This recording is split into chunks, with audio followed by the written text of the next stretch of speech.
Il y a des grands ordinaires qui me demandent d'envoyer le link. Il y a la présentation.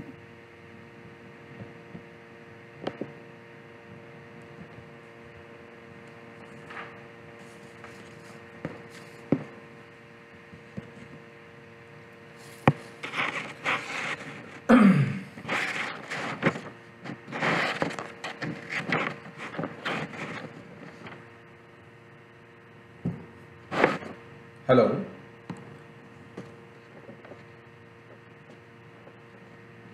Hi everyone. Welcome to Greenomix World webinar once again. Thank you very much for all of you for signing in today for this Greenomix World webinar. I'm Ashis, wishing all the renewable energy professionals and enthusiasts a happy and warm environment day, and hope you'll have a wonderful time with us today. Today we are going to come up and discuss on Africa, solar energy market and investment opportunities. So with us today is Mr. Tony Tiu, who is the founder and CEO of Renewables in Africa, a distinguished author, consultant, and spearheading the renewable energy initiatives in African market. So Mr. Tony will be with us today for this Genomics World webinar, and the most importantly, this today we are going to focus on African markets, the investment opportunities, challenges, which are the countries to look for, and what are the and by 2030 how African market is going to adopt renewable energy, and what are the investment requirements from the from the global community and global investors. So I'll now connect Tony sharing his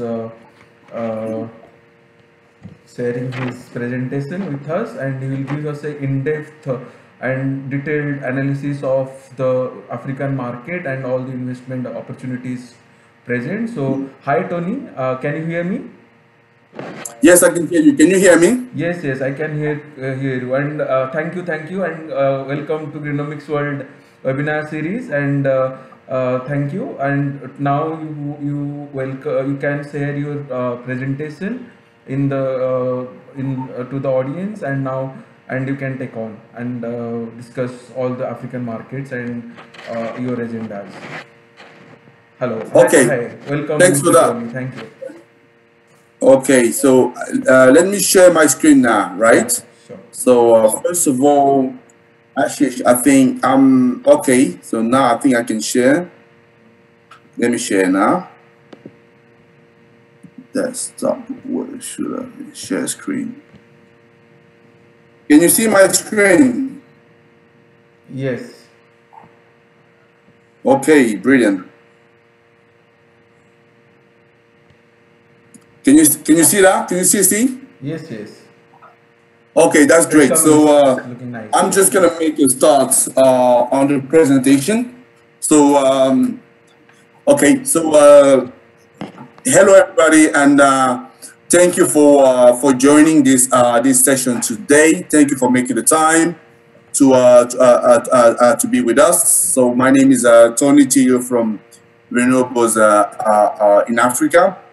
And I want to say that thank you for coming to I would say, the perfect place for me.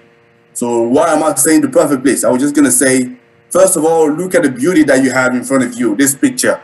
So it's a magnificent picture. And just for the record, I want to say that this is not a made-up shot. Yeah, that's actually a real picture from a safari that a friend of mine did back in April this year when we were together in Kenya. Usually, when I show pictures of Africa, I like to let's say show other sides because people know pretty well the safari side. But it was such a wonderful picture. I just couldn't resist. So I'm sure you would agree with me. And also, thank you for Greenomist for giving us the platform to talk about renewable in our beautiful continent. So what we're going to be doing today, so I'm going to take you through a number of items. You can see here from the agenda, we're going to be going through the presentation of our company, Renewables in Africa. We're going to be looking at trend into the market. We're going to be looking at what is the current market scenarios, the investment. I know a lot of people want to find out about where investment is going, what kind of countries. So we're going to be looking at that. And an idea of what other business model. There are plenty, obviously. And I'm not trying to say that I know all of them, but at least I will give you some ideas that you can use for your own judgment. Then we're going to be looking at some policies that are in place, and obviously what country to invest in, because I'm quite sure a lot of people want to know where to go, because it's a big continent with 55 countries, and I would argue not all of them would be equally attractive. So let's find out, shall we? So first of all, before we make a start, because we are going to be African for at least an hour or less than an hour, should I say? So I want to start by greeting you in my language, and in my language we say Nzele, Nzele peso pepong. So all it means hello, welcome to this webinar. So that's a language that's coming all the way from the country where I'm originally from, Cameroon, and I'm sure my mother and my father will be proud for me to be speaking. So there you go. Now, renewables in Africa. I usually always want to start by understanding why are we talking about renewables in Africa. It's a very important point, right? I know we're all here to do some work, to make some money. Nothing wrong with that. But it's about understanding why are we talking about renewables in Africa. So first of all, the economy is growing. That's a very good thing for all of us. So we actually believing, when I say we, there's some studies being carried out by the likes of McKinsey or IEA. They believe that by 2040, the economy would have doubled, would have multiplied by a factor of 4 to 5. So we'll be going from $2 trillion economy to a $10 trillion. Yeah, that's quite significant and not negligible. The population will be actually accelerating. So at the moment, we have over 1 billion people in Africa. So we believe by the same time, 2040, we're going to have 2 billion, roughly so. Yeah. So it's picking up. And we having crowded populations. So crowded populations. So let me just tell you that the Green Building Council in Africa have actually forecast that by 2050, half of the population in Africa will be living in urban cities. Yeah, and we're gonna have for every year about 45 million residents living in informal dwelling settlements.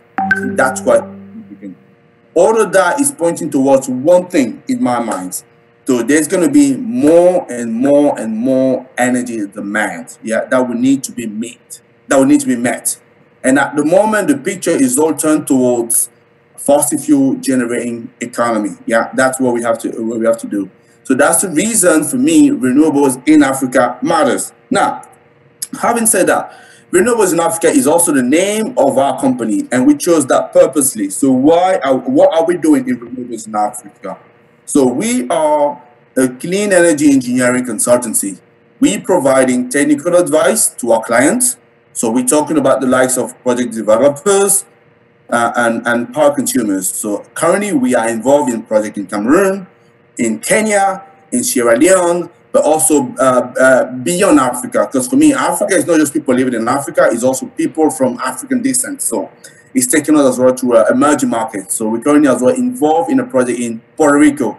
It's precisely a blockchain project, but at the moment still doing the pilot stage. So we also doing market research and business intelligence. So you will see that we've launched a survey, and we're working with some of our partners who are investors, and they could also be our client. And the third type of service that we're doing is a brokerage and road to market to many clean energy companies that are interested into the continent. And I suspect some of you would be interested by that third line of service. So what makes us very different from other people, which is a distinct feature, is the fact that we are also a media platform. You could be asking me, so why on earth would you want to be an engineering company and a media platform? There is a reason. Why doing our project, one of the things that we have observed is there is a very clear appetite for renewables energy into our continent, but also there is a knowledge gap. So at the end of the day, if you want to be growing the market, it's about sharing as well the knowledge. So that's why we have set up this media platform for the promotion and the awareness building of the renewables energy into the continent. And we want to take it to businesses, but also the general public. So what is new in the renewables in Africa world? So we've had a publication last year in November looking at the wind industry outlook in Africa. So you can get one of your copy. If you're interested, so there are links there in my presentation that can take you to the place where to buy a copy. You can do it in our platform, Renewables in Africa, our media platform, but also more books, which doesn't mean we need more books to be published, which is also true, but it's also the name of publisher, obviously. And as I'll say, this book, it's actually the first book that is looking at the entire industry in Africa. The first in the world, I have to say. Yeah. So we are very proud of that. So what else? Well, I've alluded to that. So we have announced since yesterday our very public surveys that we are doing with Grant Thornton, and we are very, very proud of that. That's an amazing step for the company. And we're going to be looking at the discount rate in the renewable energy project in the continent. And I will strongly advise everybody in this webinar and beyond to participate, because at the end of the day, you know, some of you have joined in today is because they want to have better information on how to make their first step or consequential step into the continent, and it's about sharing the information. And people that participate into this survey, we're going to be sharing our finding. So please share your views, and then share also the survey with other people, and especially project investors and then people that are interested. So now, moving on. The third announcement that I want to make, I would say I'd rather leave that to the end, because I want to make sure that you stay with us, because Agronomics has done a fantastic job to bring you here today. We want to make sure that you stay to the end. So bear with me a few minutes, and we will reveal what it's all about. Okay, now, talking about Africa now. Yeah, so let me just, for some reason, yes. Okay, brilliant now. What is Africa power capacity? Yeah. Because one of the things that we need to understand, the renewable energy industry doesn't sit on isolation. It sits within the context of the power sector in Africa. That has to be understood. Another issue that we clearly have, I'm an African, so I can say that, it's very difficult to find information and sources providing valuable data for us to analyze it. So it's not always accurate and it's not always up to date, but at least we have some information that give us some initial feelings. So what we know is back in 2011, the whole capacity of I'm talking about the installed capacity of Africa here was about 147 gigawatts. So just to give you some perspective, that's about, I would say, roughly less than 2 times the installed capacity in the UK, for example. And that economy, it's mainly fossil fuel, right? We have coal, the three big. So we have coal, oil, and gas. That's what we have. But surprisingly, some of you might not know, we actually a continent that has been embracing renewable energy for a very long time. Ever since, obviously, most of the country were independent. So we have 60% hydro, which is obviously a renewable energy source. That's something that needs to be, that we need to know. So it's not new. What is new is maybe other form of renewable, yeah, but hydro was already there. So now, if we're moving, for example, to some closer figures. So if we're looking at sub-Saharan Africa, the reason I'm specifying sub-Saharan Africa for now is because North Africa has done extremely well in terms of power generation. And most of the issue we are talking about today tend to relate to the southern part of the continent. And what we can see between 2012 and 2016, there has been a 30% increase of power. So that's actually not insignificant, right? It's actually quite huge. We've gone from 90 gigawatts to 122 gigawatts, right? And what we can see, it's actually the percentages. So what it's telling us is the new power generation has come from gas, oil, and surprise, surprise, renewable, because we've gone from almost 0% in 2012 to 3%. So I'm talking about other form of renewable besides hydro, right? So that's what that's one indication that people need to see. So there is clearly a push for renewable. It's not just a myth; it's happening. Yes, and it's encouraging. So what is the trend now? I think I've alluded to that already. So there is a clear progression, right? And what we can see, there has been an 80% increase for the last decade if you compare between 2008 and 2017. So that's the power that that we see. We've gone from 23 gigawatt to 42. That's actually quite huge, and is a very encouraging fact that needs to be considered.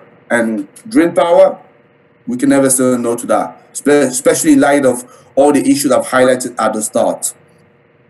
Okay, one piece of the news that needs to be also taken into account is the off-grid power. Yeah, so we've gone to almost to zero 2008 to more than 1 gigawatt. So off-grid, what are we talking about here? We're talking about power generation that is not connected to the grid, right? So it's really picking up. And what we can say, according to Gogla, that's actually the agency that is looking at off-grid electrification. So from all the solar off-grid solar products that are sold in the world, about half of it is coming from Africa. The other half, obviously, Southeast Asia and other parts of the world. But half of it is coming from Africa, and 70% from East Africa, right? So it's a very concentrated market. But the good news now is picking up steam, and I will not be surprised if other part of the continent, especially West Africa and Central Africa, see a huge increase. Why? Because we know that to increase the electrification rate of the continent, we can't just rely on the grid extension, because many places that are remote, that are not densely populated, and we know that the grid will be too expensive to extend it there, and also it will take far too much time. People want power now, and we need to give it to them. So off grid, it's a good success story so far.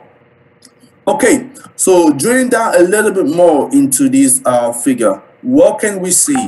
So most of the renewable energy power, as we say, is coming from hydro, right? So hydro represented back in 2008 100% of the renewable energy, and now it's gone to 80%. So you might be telling me, okay, we are having a decrease here in percentage. Yeah, that's true, but its absolute number, it has been increasing. Yeah, and the reason it's gone down to 80%, which for me, it's not a bad news, is the fact that we have seen the development of other form of renewable energy. So what am I talking about here? I'm talking about wind, solar, bioenergy, and geothermal. So you can see that at the bottom. So it's a bit difficult to properly see how they have picked up. So let's have a closer look. Yeah, I do 80%. That's what I was saying nowadays. So let's have a closer look at those other sources of renewable. And what can we see? Okay, first thing we can see, biomass is progressing, but it's a relatively, let's say, stable progression, right? So we can see that geothermal actually has been relatively stable as well, and it has jumped by 200%. And this is actually due to one country alone, Kenya. So Kenya is a geothermal powerhouse in the continent, and other countries are now looking at exploiting these resources. Country like Ethiopia and I believe Tanzania as well. They are actually located around the Rift Valley. So the Rift Valley, that's where the geothermal source is located at the moment. But what we can see very clearly, and that's the big story news, the headline is solar and wind are surging, since 2013. They could be asking me, why since 2013? Once again, answer, South Africa. So with the launch of the renewable energy IPP program, basically it has really kickstart the industry, and that's why you can see things are picking up quite drastically. And for the wind, there was already also a progression before that was due to North Africa. This is the historical market. That's one of the things, for example, I'm explaining in the book that we have released last year when I show in the initial slide. Yeah. So the initial market of wind was North Africa, but solar and wind, that's the big incoming power, and they're really picking up. So to understand the market scenario here, for me, the current market scenario, I'll always argue it's important to understand where the resources are located at the moment. And you can see here from the different picture of Africa. So one thing that we can say is Africa, not a surprise here, is a resource-rich continent. We have everything. But the one source that seems to be widespread into the continent, it's actually solar. That's what we see. Yes. But let me add a caveat to that. I would say, I'll actually contradict myself here. So the one source that is widespread is solar, and the distribution that you see at the moment, this is as per the current technology. And I want to insist on that, and you will understand why later, right? So the current technology is telling us that that's where the result is. It's not like if you go, for example, in Cameroon, you can see right in the middle of Africa there, when you look at the map with wind, there seems to be no wind there, but this is not possible. You still have a level of wind. But what the map is telling us is actually it's the resource that is being able to be harnessed by the current level of technology. But if we have the right technology, we might be able to exploit the resource in those places where we can see there is no wind. It's all about what technology are you applying. That's what I want to say. Keep an eye on what technology you're applying. But there's still a level of R&D that needs to be developed. Okay, moving on. So the current market scenario in 2016, what could we see? We could see that the installed capacity is about 198 gigawatt in total, and the electricity demand, it's about 920 terawatt. And that electricity demand, that's about 3 times the level of consumption of the UK, but that's for the entire African continent. There's three big item or lesson learned here. So there are two big block in Africa. So North Africa and Southern Africa. And Southern Africa, precisely South Africa. That's what we're talking about. That's where you can see the biggest level of capacity installed, and also the biggest electricity demand. And what we know is actually is for East and Central Africa, the main source of power is hydro, representing 60% for East Africa and 70% for Central Africa. And also, that's also very good news for me. It's renewable represent about a quarter of the installed capacity in the continent. Obviously, we know that most of it is hydro for now, but the picture can be changing in the few years to come. So, any potential for investment? Obviously, the question will be yes. Otherwise, there's no point to have a webinar here. Yeah. So, basically, if we're looking at the target, because 34 countries out of 55 have established a renewable energy target. Then you can argue to me those are just pledges. There are different types of targets. You have share capacity, share of consumption, of share generation. And I've given you here a sample of what some of those countries have pledged. But then if you compare that to where we are as we currently speaking, you can see there is a gap. And that means that gap will need to be filled if we want to be meeting the target. So that means we're going to be needing more investment. So that's what I've actually been saying here. So different type of target, gap between the target and the current level. And we estimating that between now and 2030, to meet the SDGs, the Sustainable Development Goals, we're going to need about $400 billion to deploy 300 gigawatts in sub-Saharan Africa, for example. That's just to give you the level of investment that we're talking about here. So, a lot of interest for investment. And as you know, everybody is always interested in Africa. Brilliant. We're happy about that. So, who are the people that are interested by the continent? So, I'm giving you here a table that you can see. And I suspect many of you will be actually coming from those countries. So there's no big surprise here. So who's the world champion? The world champion, no surprise here again, is China now. It's the big investor of the continent. So if you look in terms of the shares, we're talking about close to 40% of investment, yeah, in the continent. So then we have the European Union, so 11% shares. And the third one, surprisingly, and I was very pleased to see that, is actually Morocco. And it's the largest African contributors, and they have to be congratulated. Because for me, it's good to have foreign investment. We welcome that. But it's even better to have investment coming from African country, from an African country to another African country. And Morocco is obviously doing things right here. And Morocco is even investing in other African countries, you know, more than the US at the moment as it stands. Yeah, so it's if there is any American on the webinar here, I think that's a disappointing, I would say, position for you guys.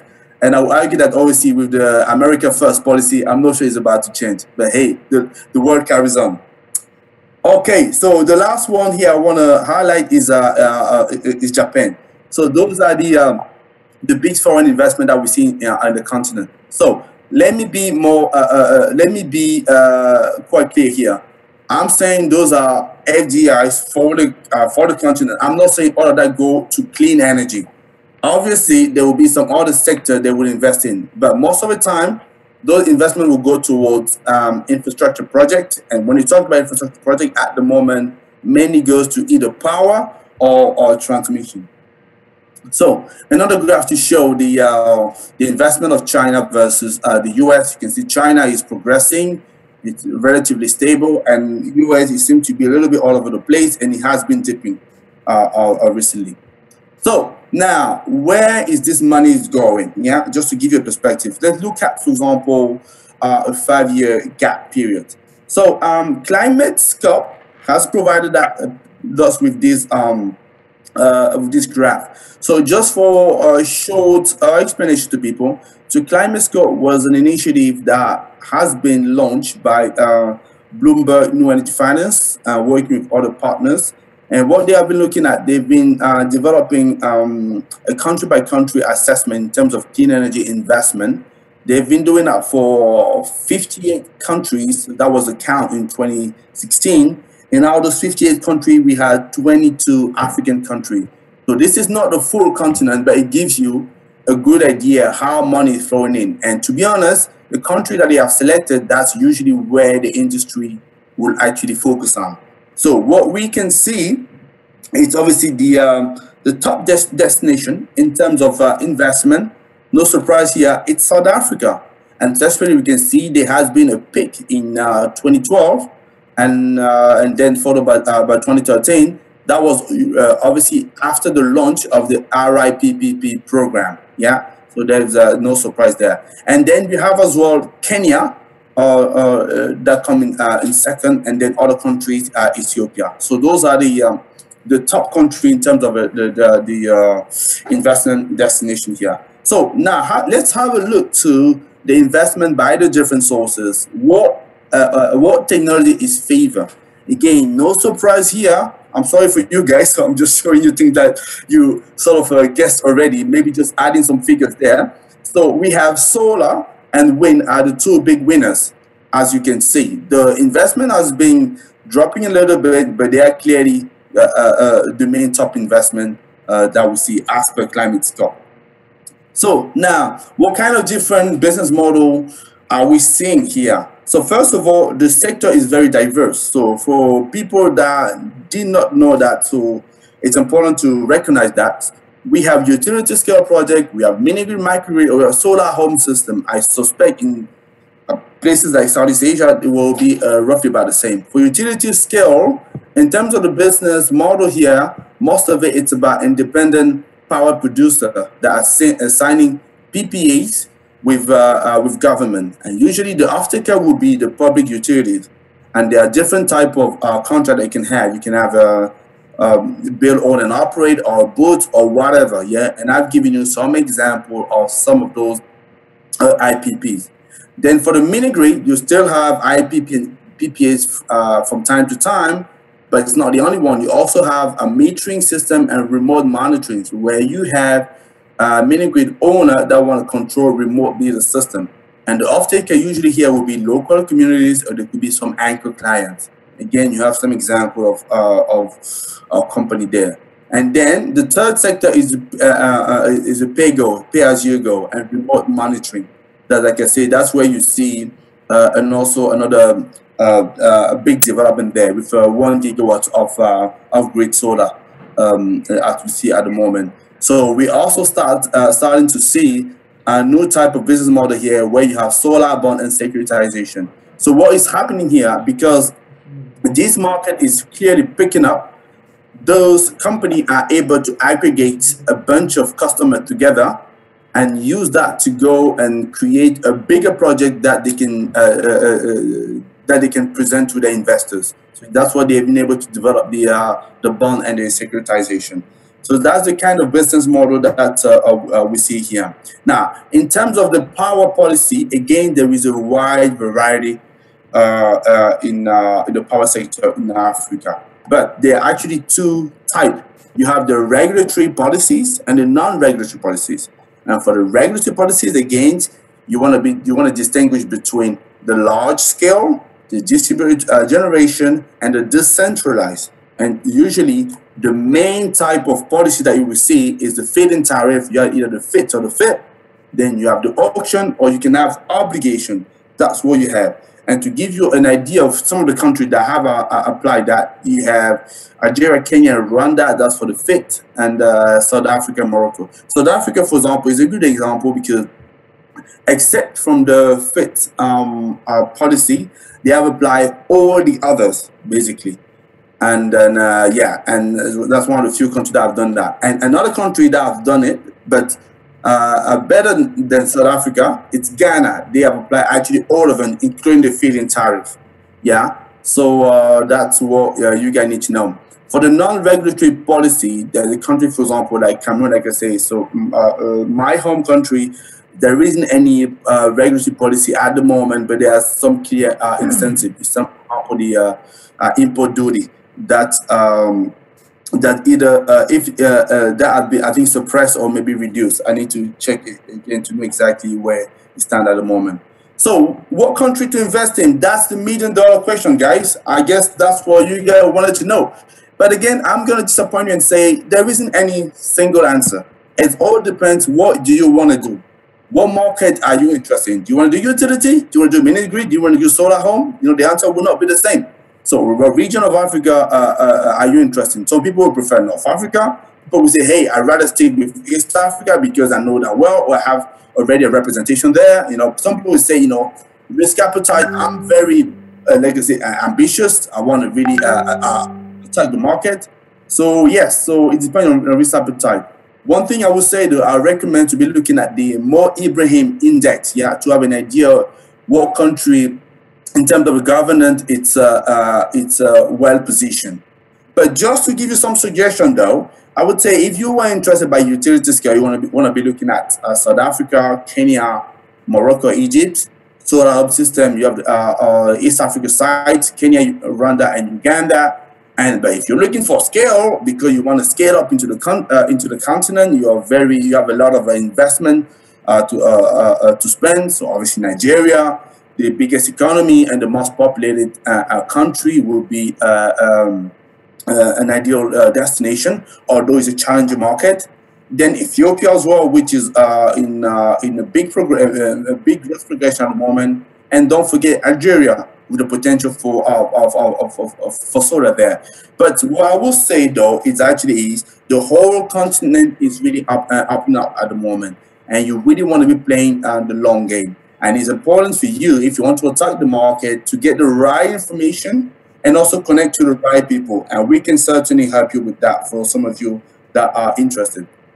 So now, I did mention about our partnership, and I did say as well that the map of resources that we were saying was actually for the current technology that we use, right? Here is a new partnership, a new company, which for us is presenting a revolutionary technology, and it's coming all the way from Cape Town, South Africa, and it's a very proud company.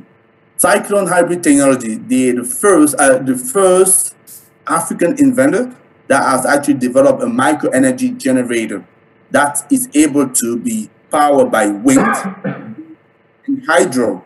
And as far as I know, they are the only one in the world. Again, we have a potential world champion here.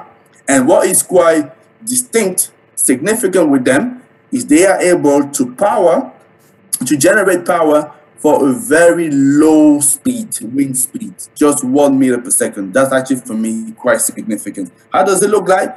It looks like that. You might be saying, yeah, it looks like any other traditional vertical axis wind turbine. I would say yes or no. Yes, because the blade looks relatively similar, but the whole invention is about the generator that they have been able to put together, and that's Cyclone.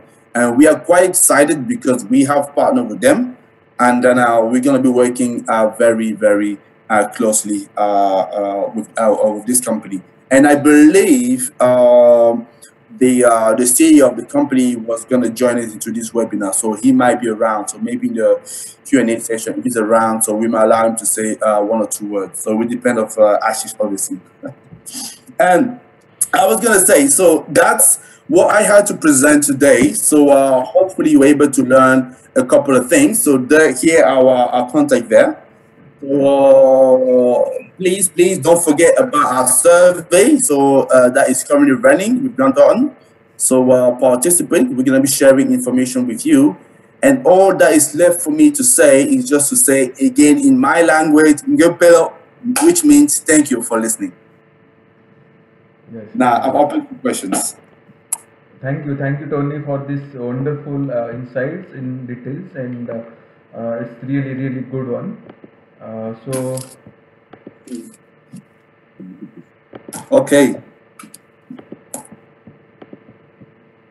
So, Tony, we have a few more questions. We'll have some Q&A questions which is put forward by the viewer. So the first question is from Rahul. See, he is asking that the biggest problem working in African market is assurance of payments and ROI for any work we do. So we avoid PPAs for changes in political and economical situations. So what is the best way to pick up EPC projects in that case?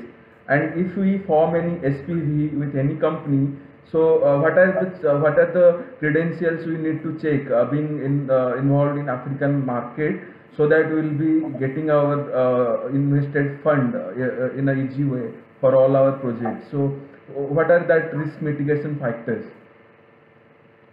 So I guess obviously it's quite a long question, but I can imagine the participants actually was very interested. So what I've heard is what is the sort of some advice in terms of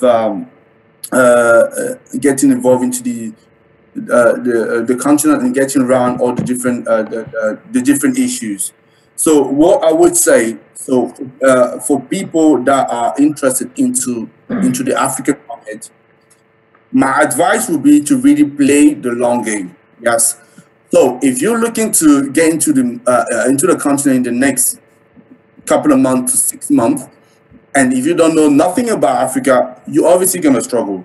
Yeah. So you want to be playing the long game. As I mentioned, you want to be first of all collecting the right information, get to know the continent, because it's a very, very, very diverse a continent. Some countries are easy to penetrate, other are not, right? So we're talking about a billion people market here. So I think you need to decide where you want to go first. That comes from all the information to be able to do. Then you want to make sure that you connect to the right partner that's going to take you to the right people and to know how to attack the market, right?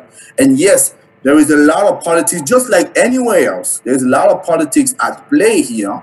But as I say, if you play the long game and then and you make sure that you connect to the right people, there is a way to go around it. We can certainly help our client. We are not the only one. I'm not going to pretend that, but there are other people also that can and help you do that. So I'm hoping I've provided some kind of information there. But more than happy later on for you have my actually will be sharing this presentation and you have my detail. More than happy for people that want, let's say, further detail into the question. We are more than happy to pick that up later. Yeah, thank. So Tony, there is another question. He's Martin. He's from Singapore. So he's asking that Africa as a continent has been through too many, civil wars, terrorism attacks. So how much does the local government support renewables? For a guy like me, will it be risky to do business? Okay, let's talk about the elephant in the room here, the politics element. Everybody say that Africa is risky, and I would say yes, but we are not the only place, right? There are so many other places that are also risky. Yeah, if you're looking, for example, what happened in the Ukraine market, if you're looking about Middle East, right, what's happening? I don't want to single out the Middle East, for example, but what I'm just saying is actually there's also a lot of, let's say, trouble in those places. It's more like they're not having power. The one thing people need to understand for me, no matter where you go, what country you go in, whoever gets in power needs power to run this country. What does that mean? It means that, obviously, if you make sure that you play the long game, as I mentioned, I think you will be relatively safe in the sense that I think even if I was a dictator, put it that way, right? I still need some power plant to run my palace, for example. And I need somebody to generate that power. So that's what I'm trying to say here. So if you're looking at the long term, so that's what will happen. I give you, for example, one anecdote that sort of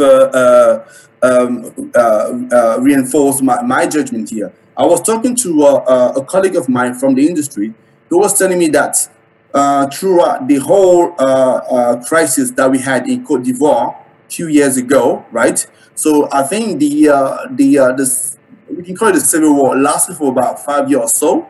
But throughout that time, the power plants the power plant from the country continue obviously to work at the time, because no matter who was actually running the country, they need power even for themselves. So basically, to my Singapore friend over there, I would say, okay, if you're looking to just go to Africa for a couple of years, make your few bucks and go, okay, that might not be the place where you want to go. If you want to be seriously rich and you want to play the long game and you're prepared to learn, yes, I would argue there are many places. And to be honest, like I say, investment is pouring to the country, and the country is open to renewables. I wanted to tackle that part of the question as well. No, the country, the continent is open to renewables. Like I say, looking at how it's picking up.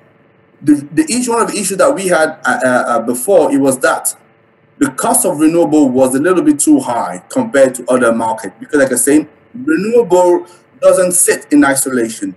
It sits within the context of power. So that means you have the competition, one renewable source against another one, and also a renewable source against a conventional energy source. That's what is coming at play. And if I'm a government, I need to provide power for my country. I need to find the right balance. So that's what is at play here. But overall, yeah, there's a great support for renewable, but we're going step by step. Thank you. This is a wonderful answer. Tony, there is another question from Yatin from Oman. So he's from Oman. So he's asking, what is the best business model for Africa in terms of rooftop solar and microgrid solar? Is there any best business model which you think should and come up with the companies should come up with? Okay, so for microgrids, I think if I had that for microgrid, mini grid, or the like, again, there isn't one single answer for all these places. Again, it will depend. It will depend what country you want to target. Microgrid, for example, Tanzania is known to have a quite advanced regulatory framework compared to the other market there.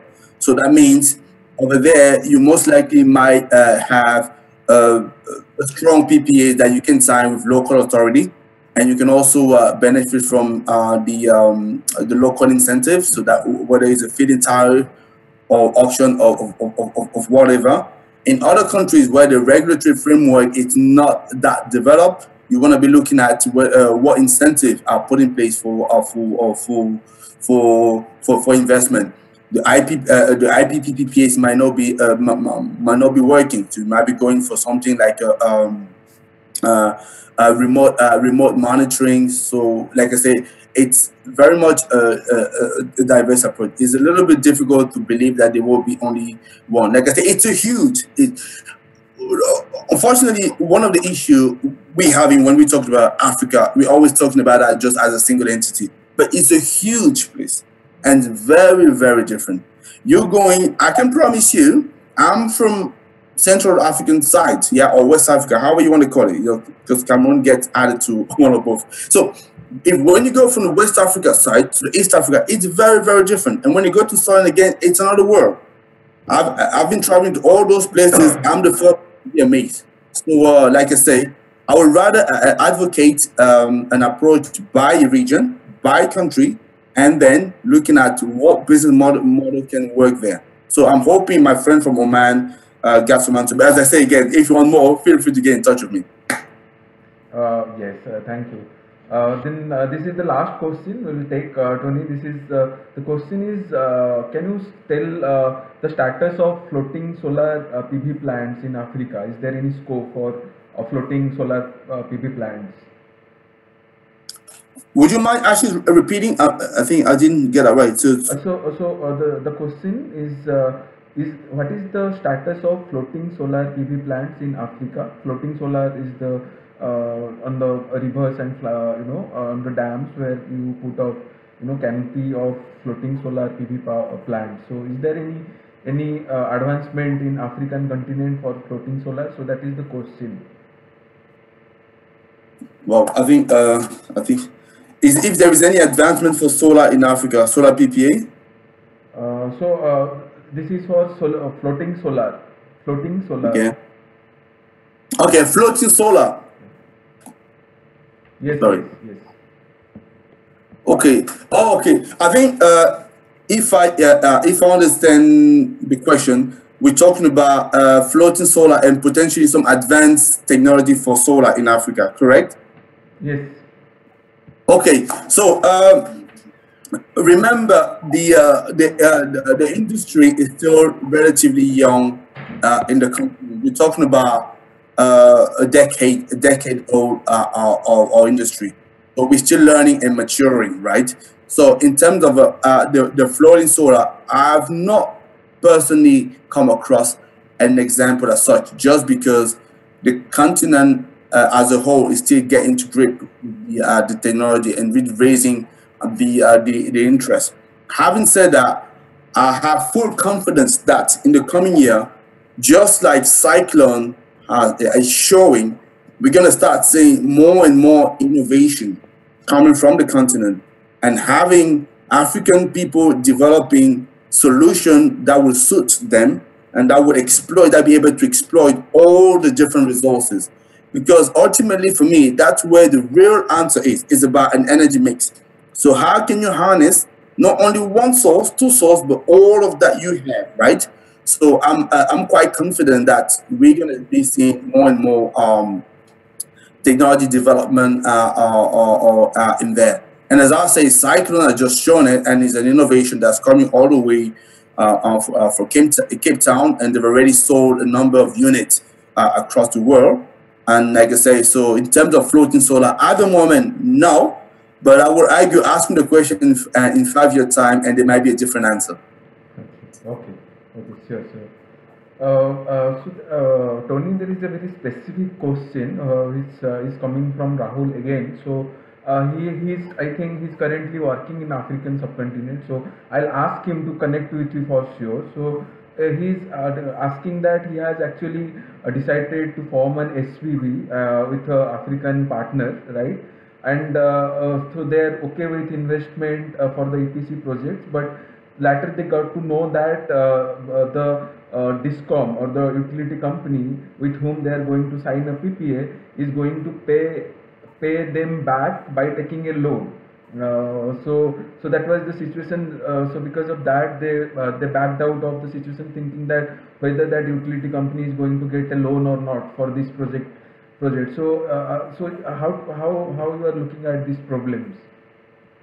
Oh, I think, It's a very specific I question, think, right? So I thought of asking you. yeah. Well, I think thank you for adding so much detail there. Okay, it's not easy to 'cause at the end of the day, it's the industry per se, the renewable solar or wind, the technology per se, it's not difficult compared to other technology like, for example, gas and nuclear. The technology is not difficult. What I found is actually tricky in everything that comes around that, in terms of what kind of contract you apply, what kind of, how do you structure your the company or the consortium that's going to work on the project, and how do you make sure that you can navigate the politic environment. That's where what makes things complex. Obviously, you will need to form in many of these countries an SPV and involve a local partner, rightly so. That's what we have in many other places in the world. Now, how can we get them to sign the PPA to the way I would say the most important partner in the consortium wants? This is an answer that I would argue we need to be looking at case by case basis, just because countries are just so different. So without having a deep dive knowledge of this particular project and people we are dealing with, so I don't want to be giving you an answer that might not be serving you well, right? So you might not be pleased at me. I'd rather saying that, okay, it needs to be looked in the context of the country, the environment where you are you involve in, and like I say, a better knowledge what is really at stake here, and then we can maybe come up with one or two suggestions. That's, for example, the kind of question and detail that we will be looking looking at with our clients, basically. But that requires, like I say, a certain understanding of the actual problem, as opposed to just one trick shot answer. That's yeah. Hope I think I'm conscious that you probably want a more a more clear and a specified answer. But as I say, I also need to be I need to be careful and take into account, like I say, the whole environment. That's what is forming usually our advice. Yeah, I'll ask Rahul to actually connect with us or Tony directly for giving him specific details, so that will be much better. Thank you, Tony, and thank you everyone for joining today in this Genomics World Studio for this wonderful webinar. If anyone is having more questions or any questions you want to ask to Tony, so you can write to us or directly to Tony. We'll be sharing all the details with you. Thank you, Tony, for this wonderful conversation and presentation to our Genomics World audience. And thank you everyone, and do connect with us. And if you want to be a partner, speaker, or sponsor for our upcoming webinars, so do write to us at webinars@genomicsworld.com. So, and we have come up with a Genomics World interview series. So coming up next, so stay tuned with us. So James Elsmore, the Forbes 30 under 30, he's coming and joining us. So he's the CEO of SolarAid of State. So we'll have his takes on island nations and how he's solarizing and this island lessons for going renewable. So stay tuned to us, and thank you everyone, and thank you, Tony. I'll surely connect with you again for any questions regarding the African market from our viewers. Thank you very much. Thank you very much. It was a pleasure. Thank you for the opportunity, and have a great day. Yeah, thank you.